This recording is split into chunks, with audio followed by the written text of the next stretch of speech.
Welcome. Today we are going to look at a classic graph problem often found in coding interviews: evaluate division. This problem challenges us to solve variable equations using graph theory. Let's start by understanding the input. We are given a set of equations representing relationships between variables, such as a divided by b equals 2.0 and b divided by c equals 3.0. Our goal is to answer queries like, what is the value of a divided by c? We need to derive these answers from the relationships we already know. The best way to model this is using a directed weighted graph. Each unique variable, like a, b, and c, becomes a node in our graph. The equations become edges connecting these nodes. The weight of the edge represents the division result. For instance, an edge from a to b would have a weight of 2.0. A crucial detail is the inverse relationship. If we know that a divided by b is 2.0, we implicitly know that b divided by a is 1 divided by 2.0, or 0.5. In our graph, for every directed edge from u to v, we must create an inverse edge from v to u with the reciprocal weight. To solve a query like a divided by c, we need to find a path from node A to node C mathematically. If we multiply the weights of the edges along the path, the intermediate variables cancel out. A divided by b times b divided by c results in a divided by c, so the problem reduces to finding a path and calculating the product of edge weights. Since we just need to find a connection between two nodes, either breadth-first search or depth-first search will work perfectly. Depth-first search is often easier to implement recursively for this specific type of pathfinding.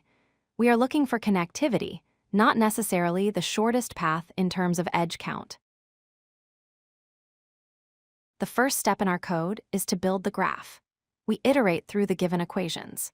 For each equation mapping u to v with value k, we add an entry in our adjacency list for u pointing to v with weight k immediately. We also add the inverse entry for v pointing to u with weight 1 over k. Next, we process each query.